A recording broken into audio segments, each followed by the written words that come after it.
Hello. Welcome, welcome. Welcome to the Sid City Social Club for Friday, April 29th. We're glad you're here. I'm Mel with SidCity.net, and I'm stalling a little bit because it looks like Sid is frozen on my screen. Have I frozen? There he is. Okay. There we go. Okay. It was a very neutral pose, so it was fine. It was a very neutral pose, yeah. All right, over to Sid. Thank you, Mel. Well, hi, everybody. It's good to see you all again. I've been kind of busy this week. I've been doing ADR, additional dialogue recording, on 3 different projects, some of which I forgot I even did. One of them I forgot I'd done. Obviously got 3 different things. I've seen my first little tiny glimpse of Shantaram, the TV series I did last year. Looks perfectly fine. I mean, I don't really know. It's just looking at myself on screen and trying to match my dialogue, the movement of my lips to this exactly, so that it doesn't look weird. Because if there's a weird noise on camera while we're shooting, they will just go, come on, we can't just keep going back and shooting this long scene. We'll go on and he'll fix it later by just doing the dialogue again. But the tricky thing about that is, on the day, your voice quality is very different, and the size of the room and how far you are from the little mic that's usually hidden on your body somewhere. And so getting it matched again exactly is quite a challenge, but it's good fun. And often I actually improve performances by doing the dialogue again. So let's get on with today so that I don't waste anybody's time. Let's say hello to somebody. I don't think you're ever wasting time when you're talking about behind the scenes stuff, So the stuff that happens is nuts. You're fine. All right, we're gonna do a birthday shout out for Rose. Rose, happy birthday! Happy birthday! Happy birthday! Happy birthday! Brilliant. Actually, a while ago. It was, I know, but you were busy defending something. Yeah, I was busy defending my dissertation. Hurrah! How did it go? Congratulations. I passed. Away! That's fantastic. Congratulations. That's really great news. Absolutely. Oh, well done. Yeah, I got to tell my students today they can call me Dr. Bridges, but they don't have to, because you are fantastic, Dr. Bridges. Thank you. How does it feel? Because that's such a milestone. It's such a hurdle. Unreal. It doesn't feel real yet. It literally changes your identity. Yeah. So tell us a bit about what it was like. What was it? What did you do? What was your plan, and how did it go? Obviously it went well. So you have to write a dissertation, very long, it's like book length, and then you submit it to your advisor who goes over it, and then you submit it to your committee, who are 5 people. And so in my case, there were 4 professors in my department, and then you have to have an outside member who's either in a different department of your university or at another university. Independent referee. Yeah, although I knew her. She agreed to be on my committee, and she really liked my dissertation, so she was my outside member. You talk about what you wrote and sort of what it contributes to the field, and what you think you can fix about it, and then they sort of give you suggestions for what to fix. So it really is like you're defending it. Right. And it can feel a bit awkward because you're kind of like being interrogated somewhat, but yeah, they were all people I know well and I know want me to succeed, so it wasn't too bad in that regard, and I kind of anticipated some of what they were going to say about it, so. Well, that's just so brilliant. Like, I'm sure all of us couldn't be more proud of you. That's fantastic, Rose. Really great. And your mom must be over the moon. I mean, everybody. How is the family? Oh, she was actually at my defense because people from outside can come and attend it. Oh, really? Yeah, and so she was like in the Zoom call, and she was really excited and really proud of me. And yeah, I'm actually teaching a lesson to her students next week, in terms of like they have a project where they analyze movies about World War II. Yeah. And so I kind of teach them how to analyze movies. Yeah. And she was saying, I'm going to make them all call you Dr. Bridges now. And they should. And Yeah. they should. That's wonderful. Do you ever watch movies without paying attention to the music particularly? Or do you find that you're always drawn to what's going on musically? I mean, I certainly do. I tend to be drawn to it, but like sometimes there are movies or TV shows where the soundtrack isn't particularly remarkable, or I get caught up in other things. So it's not always there, but it is always really exciting when you get a movie that really engages you on that level, and especially if it also engages you on other levels too. Ideally, the holistic level is the Yeah. best. You really get absorbed by the whole thing, and the music just becomes a voice among the many different kinds of voices. Oh, that's wonderful. Because people ask me, you know, can I watch drama easily without kind of seeing behind the curtain through the smoke and mirrors, as it were? And that answer is yes, I can. If I'm taken in by a film, I'm totally taken in. Especially on airplanes, where I find I cry for absolutely no reason at the most ridiculous. Yeah. I don't know what that is. Is it the quality of the air up there? I think I was watching Dude, Where's My Car at one point and lost it. Just lost it. Floods of tears. Stewardess came over. The flight attendant came over and was like, "You okay?" I was like, "Yeah, I'm fine. This guy's lost his car." The first movie I saw in a theater after the pandemic was actually your uncle's most famous performance, A Clockwork Orange, which I'd seen before. Yeah. Right. But I really liked it because they were doing a restoration of it. Obviously, that's a movie that has a fantastic soundtrack. That was just such a fun experience to be able to do that again. Absolutely. And just like music does so much to suggest subtext, for instance.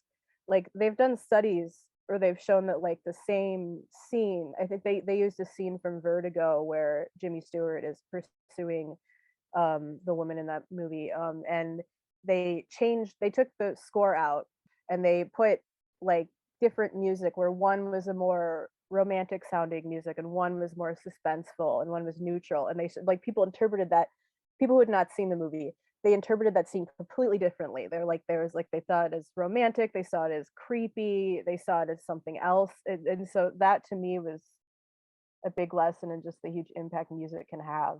Yeah, it's one of the most impactful things in a movie. I mean, they talk about actors' performances, and a lot of the time we're given a leg up by the score, because you could say, you know, you were just so pathetic in that scene. You were so sad, so remorseful, but really, no, I just had my blank face on, but the music was doing everything for me, and that's really where it's how powerful it can be.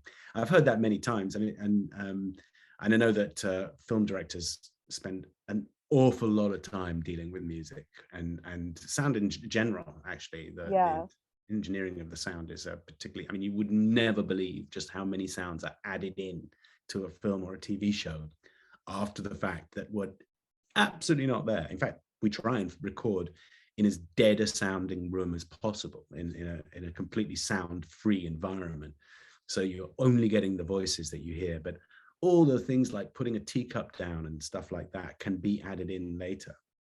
And often now on Star Trek, we had metal floors and shoes that they tried to soften the bottom of the shoes, but they never really could. So everyone was clanking around everywhere. And, you know, famously the doors were rolling instead of going, and you'd hear everything. So they would take all the sound away. And I mean, I would say 80% of the sound was redone afterwards, including all our voices. We would do a lot of additional dialogue recording after the fact.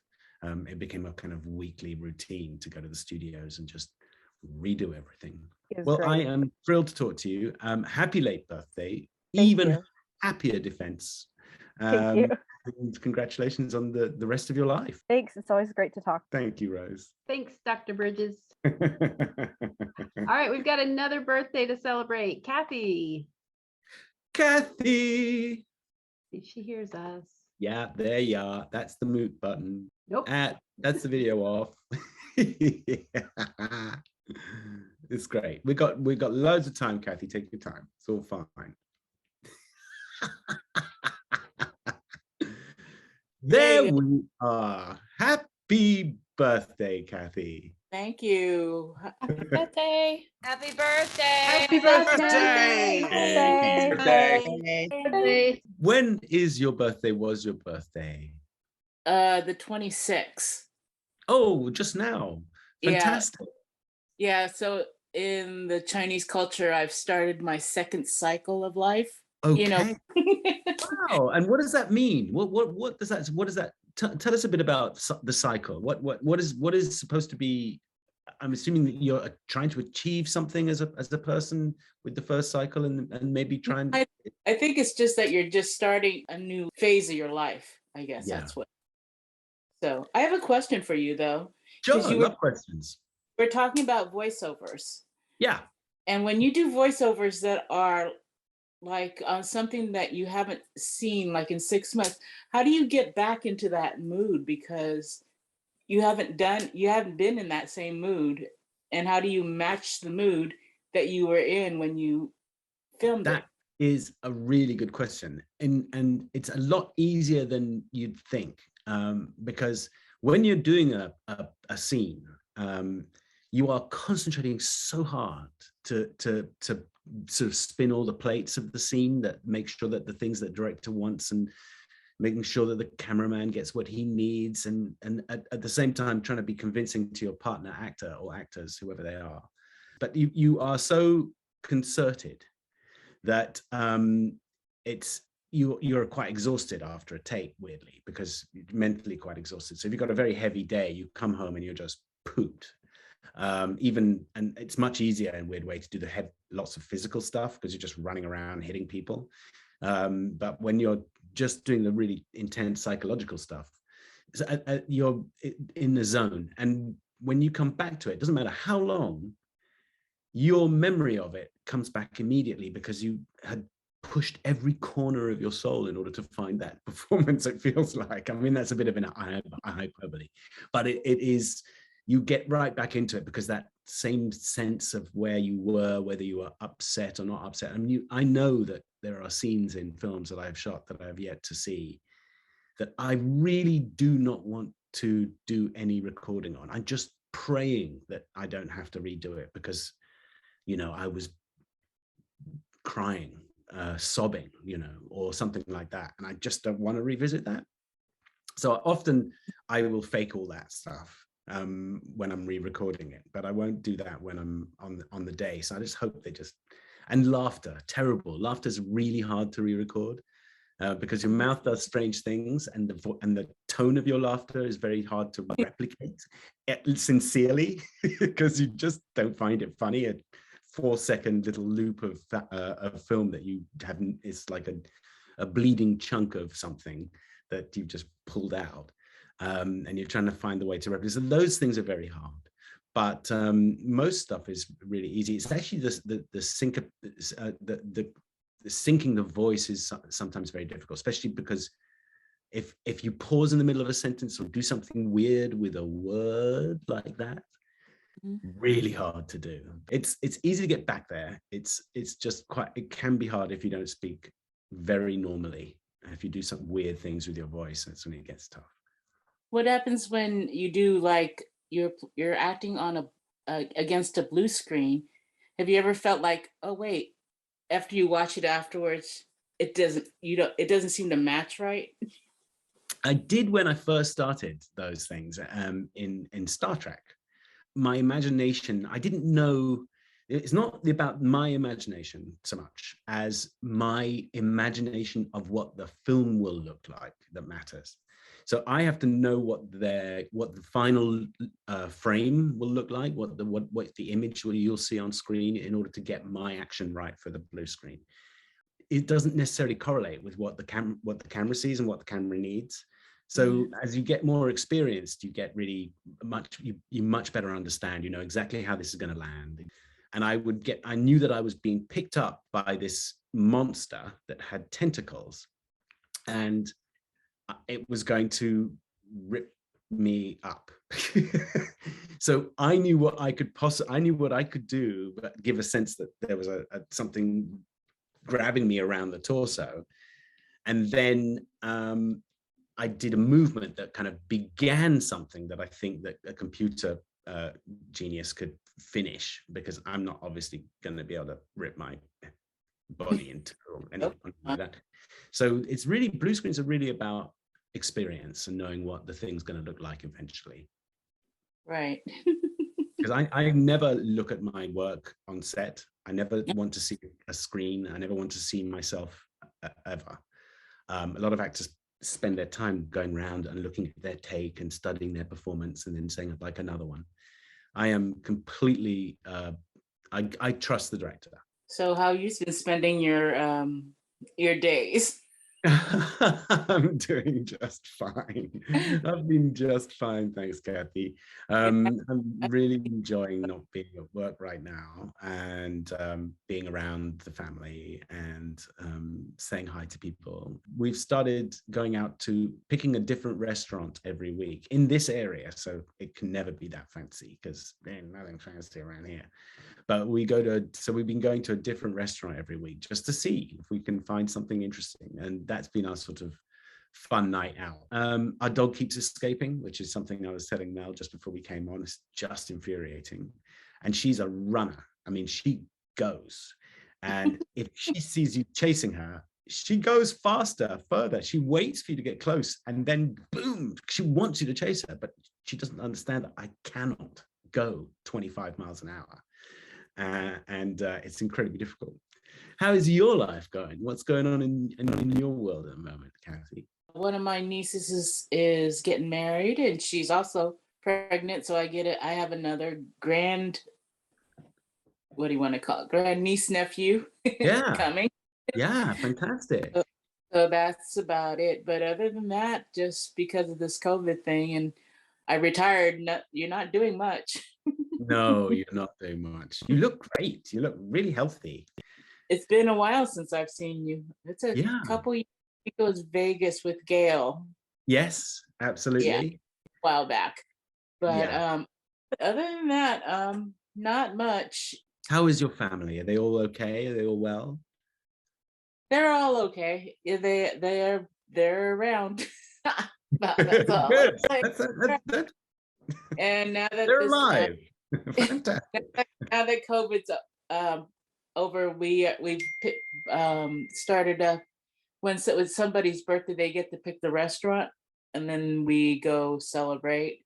That's great. And niece, who's the pregnant person, is the one who's been making cakes for everybody, and she's got to be really good at making the cakes. Fantastic. So, what, any particular kind of cake that you tell her cake you want, and she'll make it for you. That's wonderful. Where did you go on your birthday? We went Korean. Fantastic. What is the difference in terms of cuisine for those of us who don't know, which I suspect is probably at least half of us, between Korean and Chinese, for example? Because Chinese, I'm assuming, is the sort of mother of the whole regional cuisine, I'm guessing. I think for Chinese, it's just mostly more simple cooking. It's like they don't use a lot of they might use soy sauce or salt or thing, but they don't. And with Korean, they seem to make a lot more sauces than. I think the one place that we've gone recently that I've liked about Chinese is a thing they call hot pot. There's this place that you all get your own little pot of soup. They bring out all the stuff kind of raw, and then you cook it at the table. Yeah, delicious. I've had that. It's lovely. Yeah, I went to this one place, and it was only because they had the Wagyu beef, and I wanted to know what Wagyu beef was.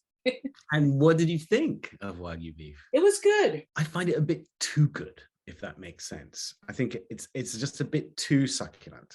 Yeah, it's got just could get a bit of chew back. I'm okay with a little bit of chew, so I'm okay with a slightly cheaper cut of meat. I do not need to spend $150 for one hamburger. I think you can spend in New York, which is one of those ridiculous restaurants where all it means is you are rich enough to come in here and look at the other people who are rich enough to come in here, and hopefully you're proud of yourself.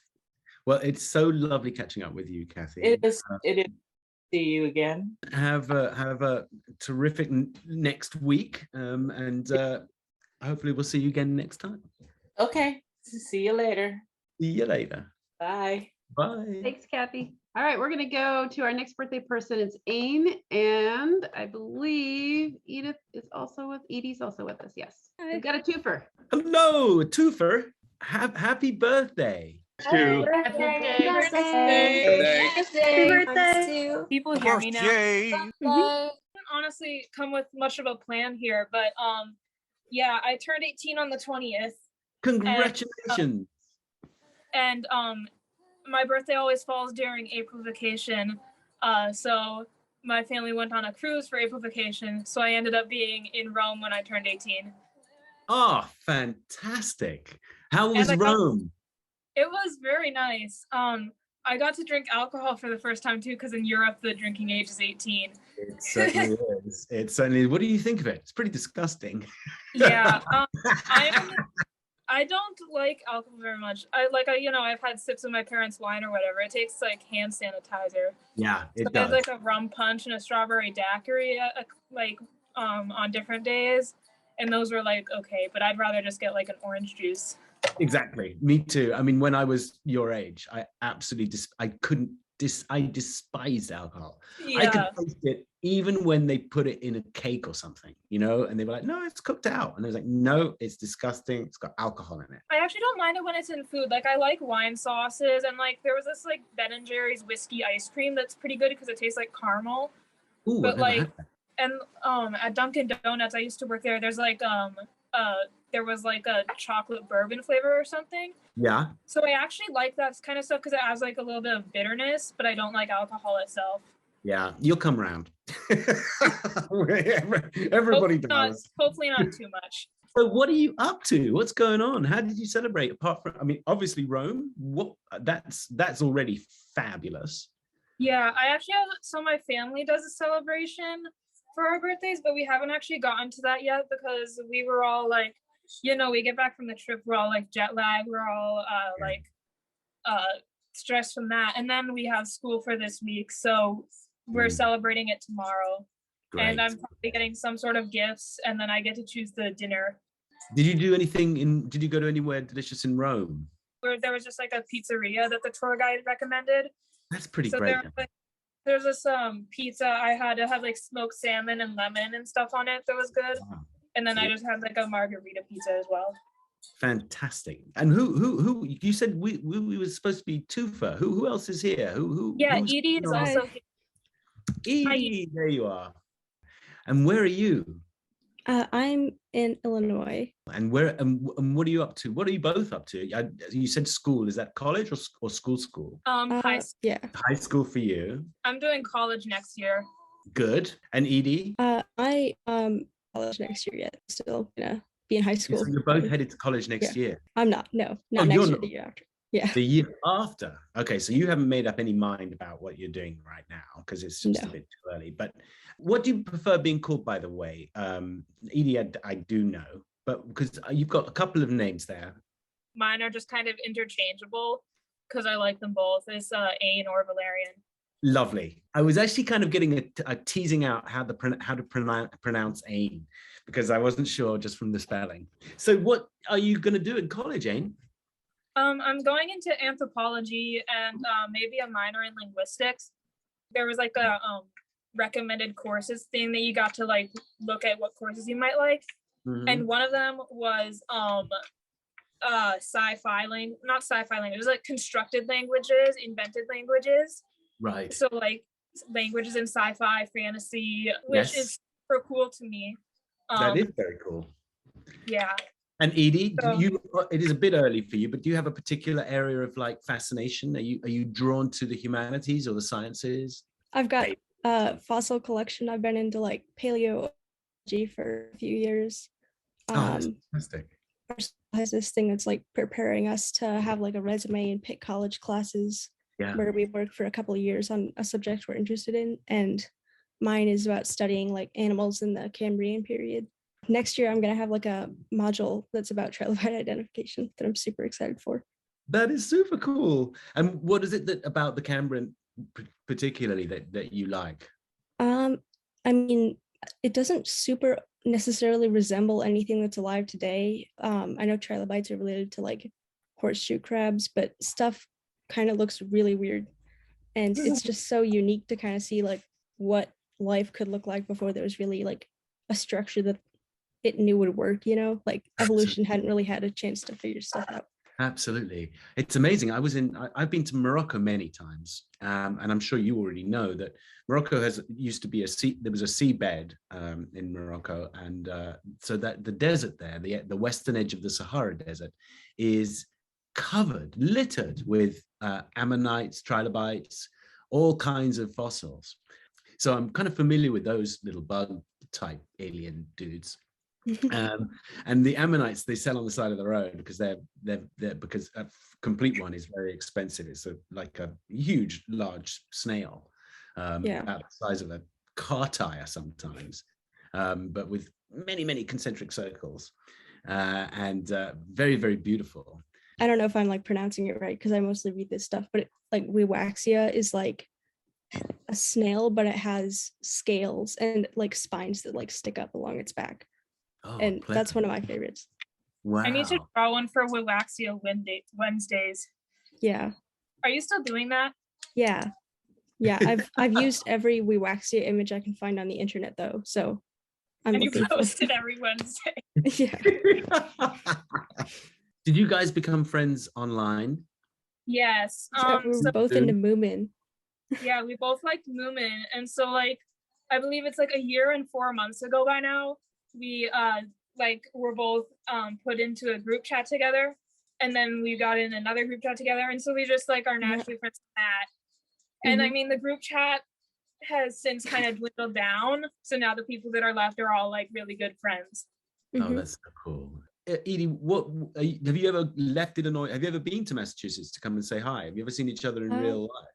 We haven't. I think I've been to Massachusetts, but I haven't met Aine in person. How is I've got you. How is your family? How did everyone make it through this terrible last 2 years? Well, my mom's side of the family, a lot of them work in nursing, so it's been stressful for them, but we've been okay. I don't think anybody's caught COVID really, except my little sister, but the rest of us were fine, so we're doing okay. That's great. And how about your souls? How about your morale? Now that it's not quite as intense as early 2020, I think most of us are doing okay.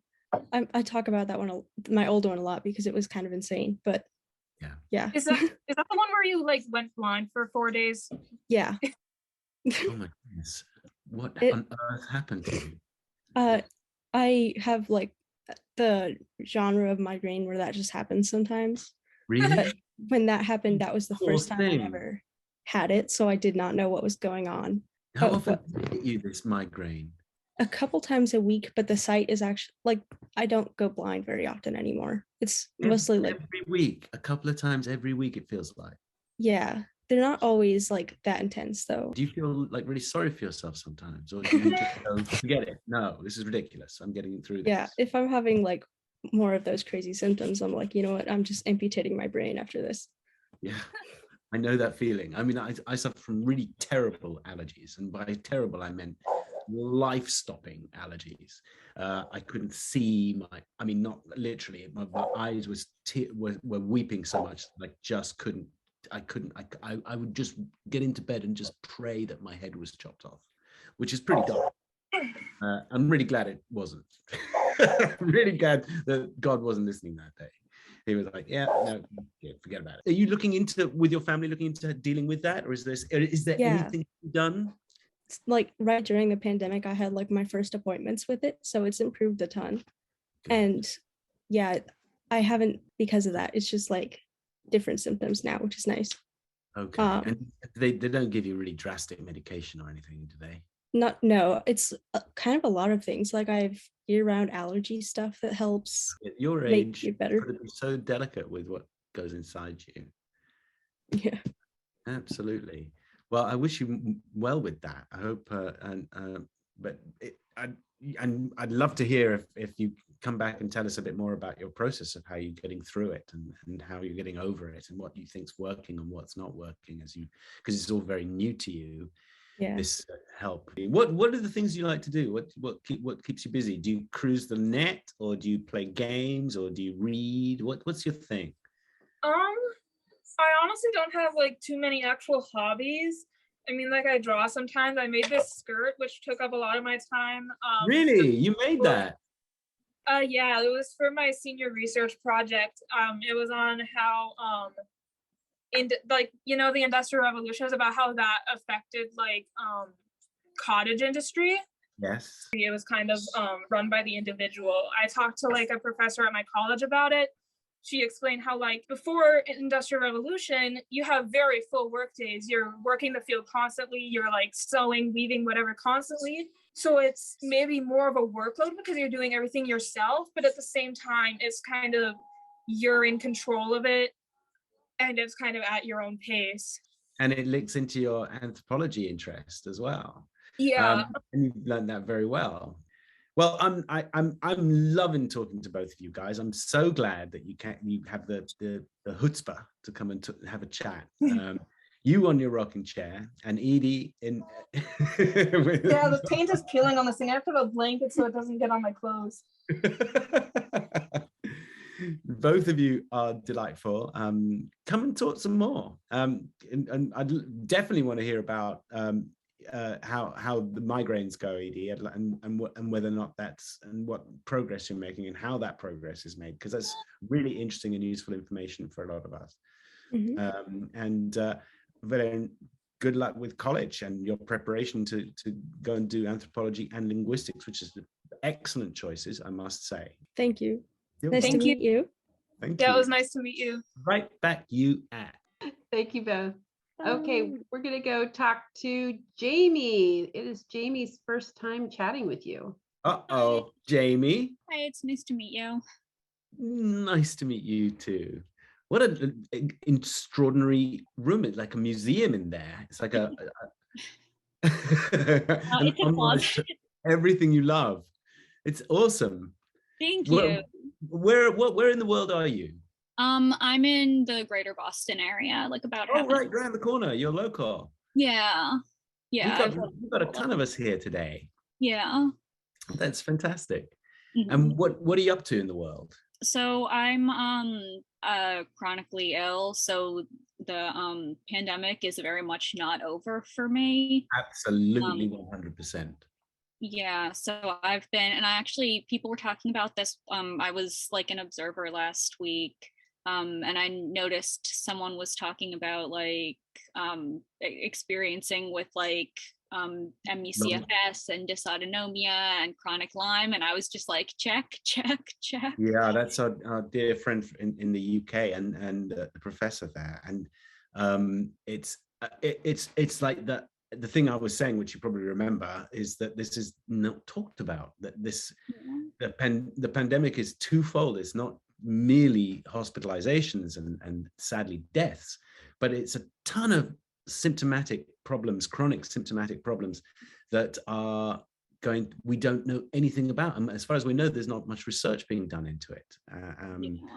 That must be really just demoralizing. So did you get COVID, do you believe? No, I've actually, I got sick at the very end of 2014. We think it was a combination of Lyme and Epstein-Barr virus that triggered the other things. So I was sick way before like COVID hit. Absolutely. How do you manage? Because your life must be so affected by, I mean, at least two years ago, you could trip out. You knew your risks. You understood the ratios. You could socialize. You could go to certain bars, even though you might have caveats. Not bars, but places. I don't know why I always assume bars. I never go to bars. Yeah, I was gonna say I do. Before I was sick, I did a little bit of folk dancing, so sometimes we would go to bars there. But I'm not a drinker. Yeah. In a way, the quarantine has made socializing more accessible for me. Interesting. because a lot of stuff, since like able-bodied people were staying in their houses, they were finding ways to Reach out. yeah, like have events happening online, and were more willing to like meet me where I was, because it was also where they were. And I think that there's also been kind of a piece of like those of us who have been dealing with this for a long time, trying to sort of be there as a support for people who like are getting long COVID and who are now like suddenly thrust into the world that we've been living in for a long time.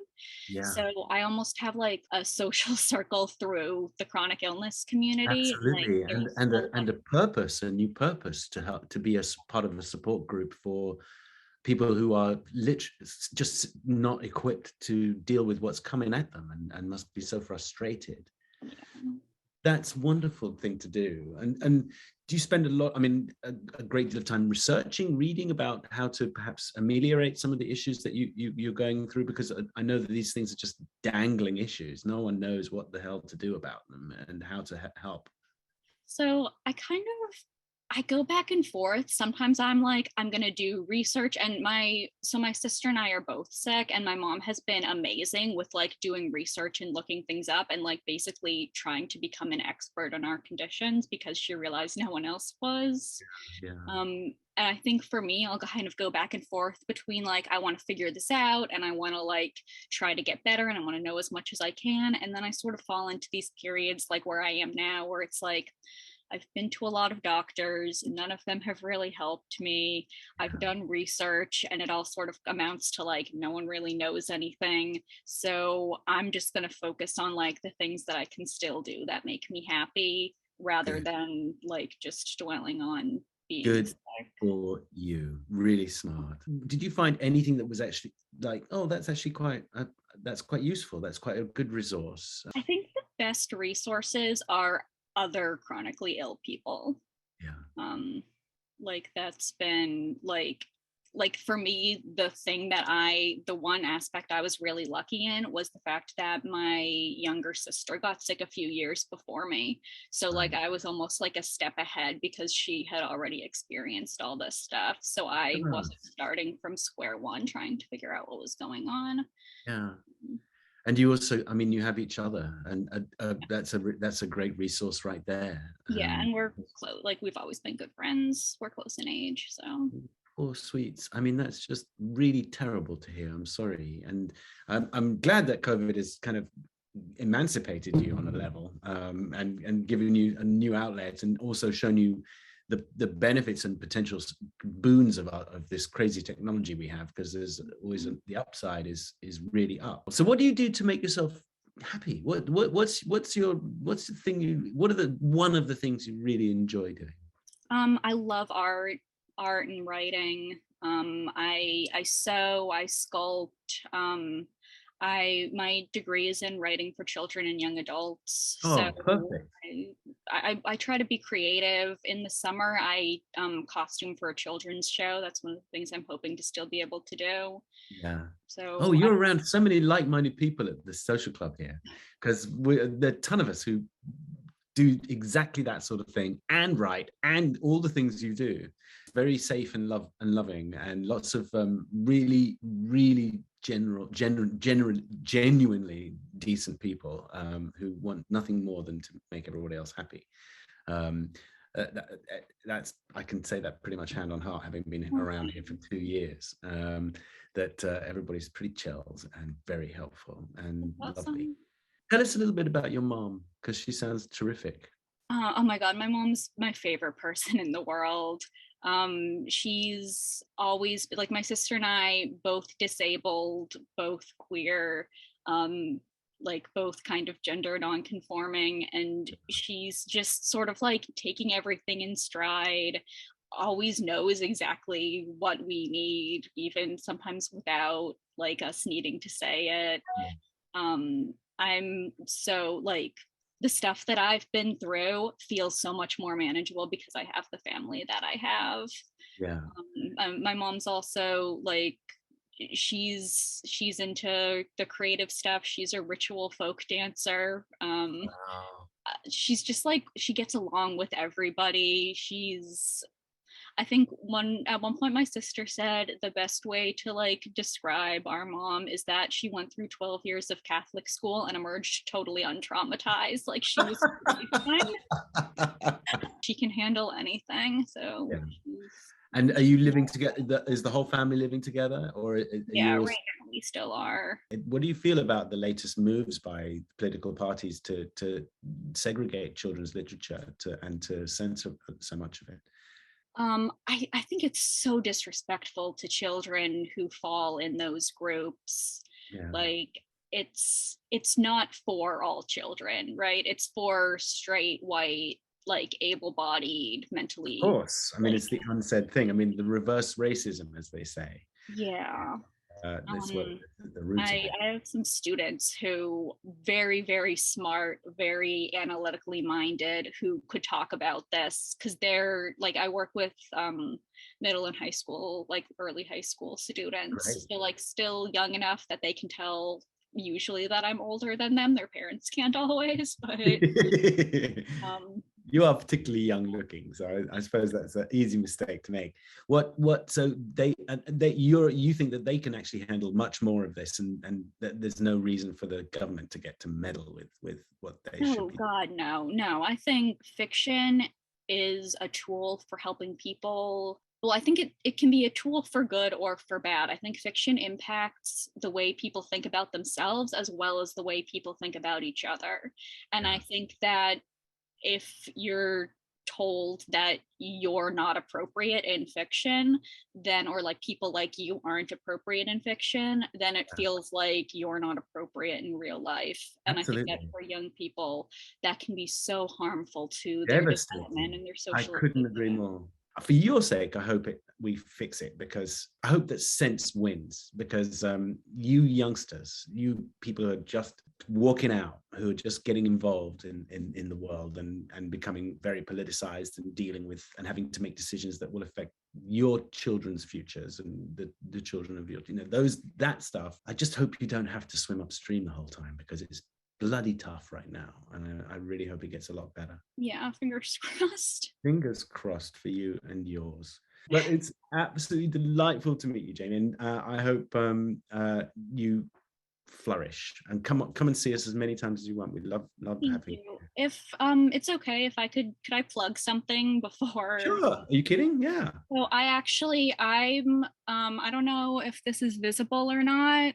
I'm making opossum charms to raise money for Lyme disease research. A good idea. This is opossums are one of nature's best defenses against Lyme disease. Like they're like a preventative measure. So since there are so many people here, I can put my Etsy in the shop if anyone is interested. Please do. I appreciate that so much. No, you're welcome. That's a really great cause. Thanks, Jamie. It was good to meet you. Nice to meet you. As a fellow possum fan, I like that term. I will definitely be clicking that link. Okay, Tanya, we haven't talked to you in a long, long time. Tanya. Yes, hello.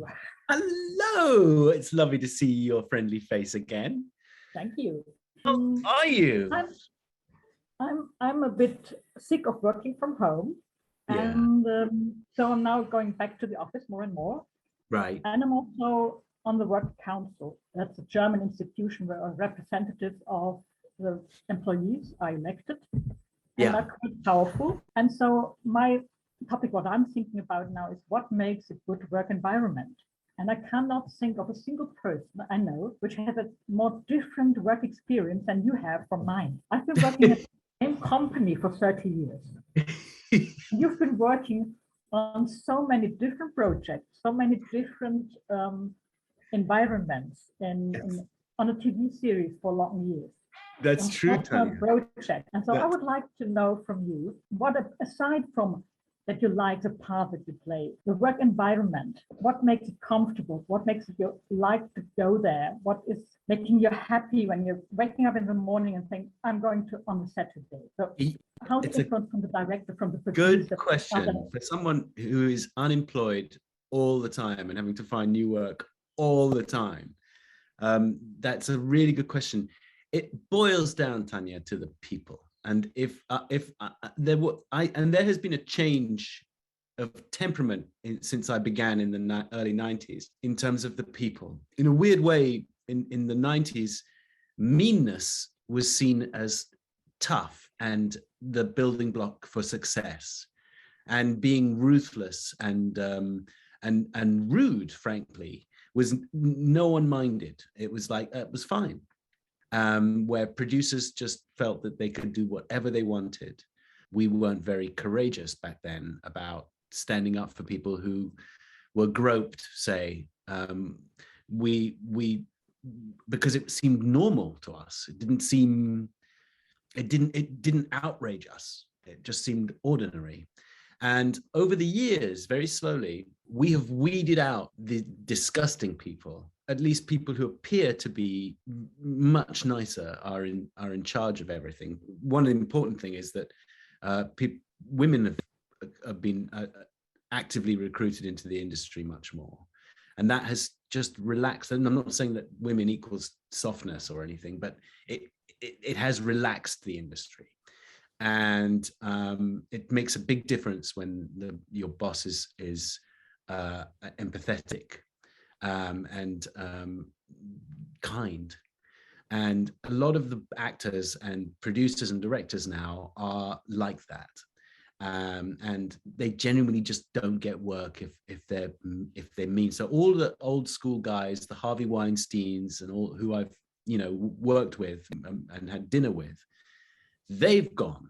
So what I look for immediately and what I try and bring to the table, what I try and do, because now I'm a senior actor, sort of meant to help, set the tone, is just be as nice as possible, just be great, make my own goddamn tea. Don't, say hello to people. I never remember people's names, but if you're nice, people forgive you. They're fine about it. They don't mind. And and it's effortless. It's much easier to be nice than it is to be tough. It's becoming really terrific. It's not all fixed. We've got lots of things to achieve. I think the longer you pretend to be kind and see results, the more likely you are to lapse into genuine kindness by mistake, fail upwards. And it's that, and I'm all for that. I'm all for people just pretending, if they have to, make the most of it. Because eventually, through results, they will see that it works and that it's actually very productive, and that people like being at work, when they feel the environment is safe and happy. And I think that atmosphere of kindness is just works wonders. It does amazing things for productivity. What's your experience? I think it's depending on people, definitely. It is about, we are working in teams, and there is a hierarchy. And I go the extra mile if I'm working for the right person. Yeah. If I think this person is fair and is treating the other people fair and considering what to give to which person and how to share the burden. Yeah. And so I think it's a kind of loyalty. And when Absolutely. I'm in trouble, I expect my boss to be there for me. Yeah. And if that's, I think, and that's the most important thing, is kind of how do you lead people. Yeah. Yeah. In project structure where you work in changing teams, at least. Yeah. That's what I think is. As a matter of interest, but it's not interesting probably, but just as an anecdote, after 4 years of doing Star Trek, Deep Space Nine, Patrick Stewart got a check from Paramount Studios for something like $62 for all of the merchandising that they had sold on his behalf. So he was, to put it mildly, he was furious. Paramount were making somewhere in the region of $1 billion a year off the Star Trek franchise in terms of merchandising and licensing alone. We all got upset too, because we knew that we were not going to get a penny of all these things, because we were signing hundreds of photos a week at different conventions and things. We were seeing all this stuff coming around, and models and dolls and plates with our faces on. I mean, the ridiculous thing. Underwear. People had, well, I don't know if they wore it, but there was underwear with our faces on. I can't think of anything more horrifying. What ended up happening is that all of us got together and hired a forensic accountant to examine the books of Paramount. Perfectly our right to do. I remember this very well because it was an enormous amount of money. And this is back in the 90s to get this done so that all of the Star Trek cast members, I think both shows, could actually have a look at the accounts. So we paid an enormous amount of money and forgot about it for months. I think Patrick got his fixed, but the rest of us, the accountant said, we can't find it. We can't find anything. There's so many layers to the Paramount Viacom structure. There is no way on earth we're going to find this.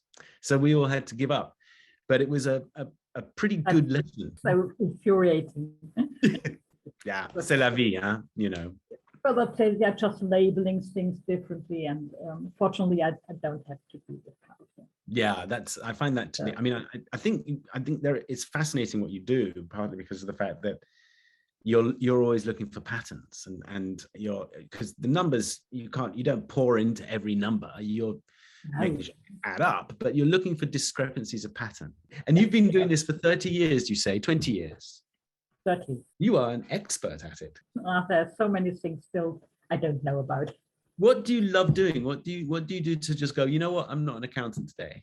A bit of drawing, a bit of making music and dancing, and I don't have one hobby. Yeah, but good. If I look up, there are 1, 2, 5 cases of musical instruments on the other side of the room, and I hardly play them. So that's what I want to do when I've got more time. When you've got more time. And Yes. did you have you been, because we talked quite a long time ago, if I remember. Yeah. And how has the COVID experience been for you and your family?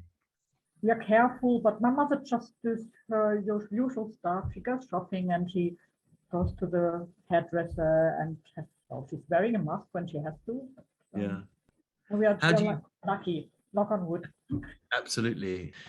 Tanya, it's lovely talking with you again. I wish we could talk longer. I could talk about this for a long time, and really over a good glass of wine.